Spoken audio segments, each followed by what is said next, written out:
अस्सलाम वालेकुम फ्रेंड्स, क्या हाल है? उम्मीद करता हूँ आप सब खैरियत से होंगे। आज हम एक नए टूल के बारे में जानेंगे, तो वीडियो को शुरू करने से पहले आप सबसे एक गुजारिश है कि प्लीज़ मेरे चैनल को सब्सक्राइब करें और बेल आइकन पे क्लिक करें ताकि आने वाली तमाम वीडियोज़ आप भाइयों तक पहुँच सकें और मुझे सपोर्ट करें ताकि मैं मज़ीद ट्यूटोरियल वीडियोज़ और जिस तरह का इल्म मैं रखता हूँ, यानी कि जिस तरह मैं जानता हूँ उतना ही आप लोगों को सिखा सकूँ। चलें वीडियो की तरफ चलते हैं और टूल को जानते हैं। टूल का नाम है जी सीक्रेट टूल प्रो। इसका 1.4 जो वर्ज़न है वो लेटेस्ट वर्ज़न है इसका। तो चलें ये इसका मीडिया फायर का लिंक है वो मैं आपको डिस्क्रिप्शन में दे दूँगा। आप यहाँ से इसको डाउनलोड कर लीजिएगा। चलें मैं इसको ओपन कर देता हूँ। अच्छा, यहाँ कई मेरे भाइयों को ना थोड़ा-सा प्रॉब्लम आ रहा है, क्योंकि मैं आपको बताता चलूँ कि यूट्यूब जो है ना वो उसकी पॉलिसी है कि आप डायरेक्ट लिंक नहीं लगा सकते ना किसी भी वेबसाइट का ना। तो अगर इस तरह की कोई भी डाउनलोड डायरेक्ट इस तरह के लिंक होंगे ना, वो यूट्यूब पॉलिसी के ख़िलाफ़ है, तो इस वजह से मैं उसको ना डायरेक्ट लगाता नहीं हूँ। मैं इसके मीडिया फायर के दरमियान में इधर तक ना बीच में हर एक डिजिट के अंदर एक स्पेस डाल देता हूँ। कई यूज़र्स को प्रॉब्लम आती है कि सर आपने जो लिंक दिया वो ठीक नहीं है। लिंक ठीक होता है, आपको बस वो स्पेसेस को रिमूव करना होता है, ठीक है। लिंक को यहाँ पे पेस्ट करने के बाद यहाँ से एक एक स्पेस को दूर कर लेंगे तो आपका प्रॉब्लम जो है ना वो हल हो जाएगा। चलें, यहाँ से टूल डाउनलोड हो जाएगा, इस पर क्लिक करेंगे तो डाउनलोडिंग स्टार्ट हो जाएगी। मैंने ऑलरेडी ये डाउनलोड कर ली है। मैं चलता हूँ अपने टूल की तरफ, तो इसको भी मिनिमाइज़ कर लेते हैं। चलिए, ये मेरा टूल है और मैंने इसको एक्सट्रैक्ट कर लिया। तो एक्सट्रैक्ट करने के बाद जी ये आ जाएगा, ठीक है। आपने क्या करना है, इसको डबल क्लिक करना है, यस करना है, ठीक है। यस करने के बाद ये इस तरह से ओके ये इसका जी आ जाएगा। आपने नेक्स्ट नेक्स्ट नेक्स्ट, ठीक है, इसको और ये इंस्टॉल पे क्लिक करेंगे तो इंस्टॉलेशन शुरू। अब मेरे पास ये ऑलरेडी इंस्टॉल है ये ना इस टाइम, ठीक है। मैं इसको इग्नोर कर देती है। अभी मैं ऑलरेडी इंस्टॉल करके बैठा हूँ। ऑलरेडी वो कह रहा है कि हाँ जी फाइल्स इसके अंदर पड़ी हैं, तो आप जस्ट इसको इंस्टॉल करेंगे तो ये इंस्टॉल हो जाएगा। चलें, इंस्टॉल करने के बाद अब इसको कर लेते हैं डबल क्लिक और इसको कर लेते हैं ऑन। चले जी, इसको दबाया और ये हो गया टूल ऑन। चलें, अब टूल के बारे में आपको डिटेल में थोड़ा सा बता दूं, ठीक है, और आप लोग इसको समझ लें। तो अपना ये टूल वैसे लेटेस्ट सेटों के लिए भी करामत है, लेकिन ओल्ड सेटों के लिए भी कई भाइयों के पास ओल्ड डिवाइसेस नहीं मौजूद होती हैं। ओल्ड आपके जो टूल्स आ रहे हैं वो सिर्फ नए सेटों को सपोर्ट करते हैं, पुरानों को नहीं। तो ये जो टूल है ये दोनों को सपोर्ट करेगा। अच्छा, ये देखें सिंपल मेन टूल है ये, यानी कि इस पे अभी किसी और यानी कि अभी कोई सेट एडीबी मोड में है, ठीक है। एडीबी यानी उसकी यूएसबी डिबगिंग ऑन है, तो हम उसकी इंफॉर्मेशन जो है वो ले सकते हैं। अभी कोई भी सेट अटैच नहीं है तो वो इन्फॉर्मेशन नहीं देगा। ये इन्फॉर्मेशन का आपको पता लग गया। उसके बाद एफआरपी रिमूव करना हो, एडीबी ऑन हो, तो उसके ज़रिए आप इसकी अपना एफआरपी भी रिमूव कर सकते हैं, ठीक है। इसके बाद आ जाते हैं हम सैमसंग का अकाउंट लगाओ, ADB mode, USB debugging mode on हो तो आप इसको यहाँ से उसको कर सकते हैं, उसका अकाउंट रिमूव। एसपीडी सेट हो और उसका एफआरपी हो तो वो भी आप रिमूव कर सकते हैं, लेकिन सेट को आप कौन से मोड में लेके जाएंगे, फास्ट बोर्ड मोड में, ठीक है। सेट को फास्ट बोर्ड मोड में लेके जाएंगे और उसके ज़रिए आप एसपीडी मोबाइल्स का ना उसका एसपीडी एफआरपी लॉक जो है वो रिमूव कर सकते हैं। इसी तरह ये Xiaomi का जो सेट जो होता है उसको एमआई अकाउंट लगा होता है, फिर हम उसको जैसे ही वाईफाई लगाते हैं वो दोबारा से अकाउंट जो है वो लग जाता है। तो उसको वो रीलॉक फिक्स करने के लिए कि दोबारा ना लगे, ये हम यूज़ करेंगे। उसके बाद इनेबल डायलॉग पोर्ट ऑन करनी हो, उसके लिए यूएसबी डिबगिंग ज़रूरी है, तो वो जैसे हम दबाएंगे यूएसबी डिबगिंग ऑन होनी चाहिए, ठीक है। अच्छा, ये हो गया मेन मेन मेन्यू का, ठीक है। उसके बाद ये हवावे के लिए उन्होंने एक छोटा सा ये दिया हुआ है, साथ में उन्होंने पूरी हवावे के मॉडल्स की पूरी लिस्ट दी हुई है कि ये मॉडल्स हैं आपके पास, ठीक है।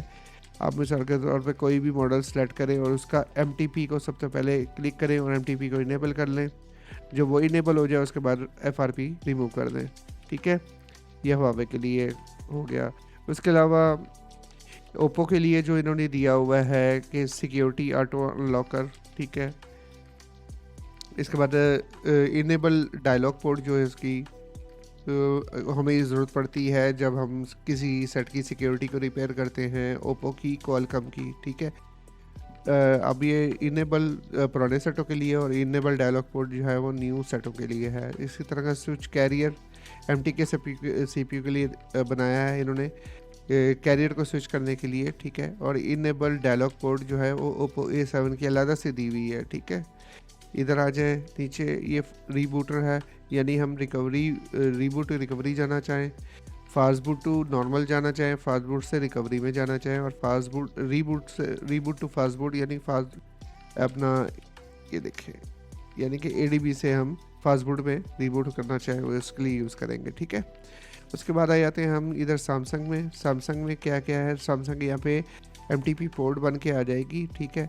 अब अगर सैमसंग का आपकी USB डिबगिंग ऑन है और आपका रिपेयर बेसबैंड का कोई इशू है, बेसबैंड ख़राब है, तो आप उसको यहाँ से रिपेयर कर सकते हैं ADB के थ्रू, ठीक है। अगर रिपेयर बेसबैंड डाउनलोड मोड के थ्रू रिपेयर करना है तो सेट को डाउनलोड में लेके जाएं और फिर ये वाली ऑप्शन पे टिक करके रिपेयर करें।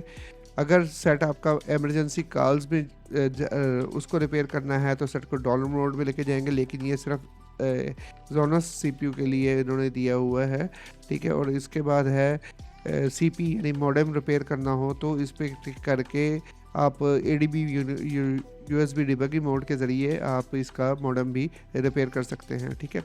अब यहाँ पे इन्होंने FRP डाउनलोड मोड के ज़रिए जो सेट रिमूव हो सकते हैं उनकी एक लिस्ट दे दी है कि ये जो सेट हैं पुराने वाले, ठीक है, ये पुरानी एक लिस्ट है, जैसा ये सारे के सारे सेट आप यहाँ से कोई भी सिलेक्ट करके ऊपर वाली ऑप्शन यूज़ करेंगे, ठीक है। इसी तरह ये और दूसरे सेट दिए हुए हैं, ये सारे के सारे, ठीक है, ये लिस्ट पूरी दी हुई है, ठीक है। ये जो मॉडल्स हैं इनमें से कोई भी सिलेक्ट कर लें तो ये हम नीचे वाली इसको दबाएंगे तो रिमूव करेंगे, ठीक है। चलें अब फ्लैशर में ये MT के फ्लैशर है, सैमसंग का फ्लैशर दिया हुआ है, क्वालकॉम का फ्लैशर दिया हुआ है, हवावे का दिया हुआ है। ये 4 फ्लैशर टूल इन्होंने दिए हुए हैं, इसके बारे में आपको बाद में बताता हूँ।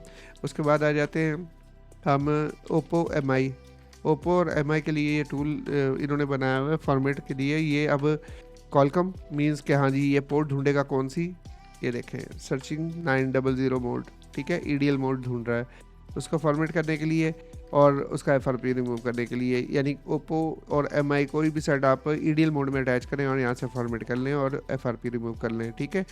इसके बाद Vivo आ जाते हैं। Vivo में ये मॉडल की लिस्ट दी हुई है, EDL मोड के ज़रिए आप फॉर्मेट कर सकते हैं और FRP। इसी तरह ओप्पो के भी पूरी एक लिस्ट दी हुई है, यहाँ पे आप अपना मॉडल सेलेक्ट करें, फॉर्मेट कर लें और FRP भी रिमूव कर सकते हैं, ठीक है। उसके बाद इधर आ जाते हैं अब क्वालकॉम रिपेयर में, ठीक है। अब यहाँ पे आपकी डायलॉग पोर्ट जो है ना वो ऑन होनी चाहिए। जैसे ही आप डायलॉग पोर्ट ऑन करेंगे यहाँ पे डायलॉग पोर्ट की पोर्ट बन के आ जाएगी और यहाँ से आप QCN उसकी रीड कर सकते हैं और QCN राइट कर सकते हैं किसी भी सेट की, ठीक है। अब एक्स्ट्राज में आ जाते हैं। एक्स्ट्राज में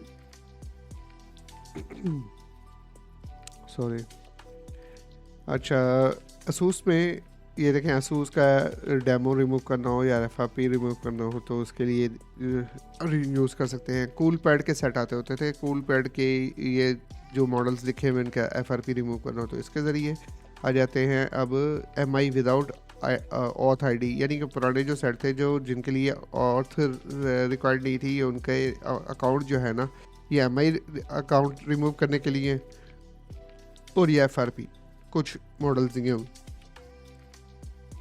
अच्छा, इधर आए थे लिनोवो।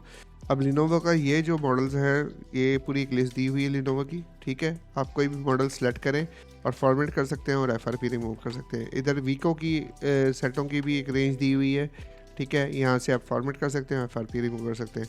अगर आपको किसी भी सेट के टेस्ट पॉइंट के बारे में जानना है या MI के सेट, रेडमी के सेट की है, उसकी एक लिस्ट दी हुई है। आप किसी को भी सिलेक्ट करके मिसाल के तौर पे मुझे जानना है जी रेडमी 6 प्रो के बारे में, ठीक है, कि इसका टच पॉइंट कौन सा है, तो यहाँ पे इसको सेलेक्ट करके ओपन कर देंगे तो इसकी एक पिक्चर आ जाएगी और उसमें बता दिया जाएगा कि ये इसका, ठीक है, इसको ये देखें, ये बता दिया कि ये रेडमी 6 प्रो का टच पॉइंट है। ठीक है, उम्मीद है ये इतना आपको समझ में आ गया होगा और बेहतरीन टूल है और आप यूज़ करें इंशाल्लाह। ये छोटे पैमाने पे जो लोग इसको यूज़ करते हैं, जो थोड़ी छोटी छोटी प्रॉब्लम्स होती हैं वो इससे सॉल्व की जा सकेंगी। ठीक है, चलें तमाम भाइयों से इल्तमास है कि मेरे चैनल को एक दफ़ा फिर आप सब्सक्राइब करें। नए आने वाले जो हैं भाई वो भी मेरे चैनल को सब्सक्राइब करें और मेरी वीडियोस को फॉलो करें। अपना बहुत बहुत ख्याल रखिएगा। अल्लाह हाफिज़।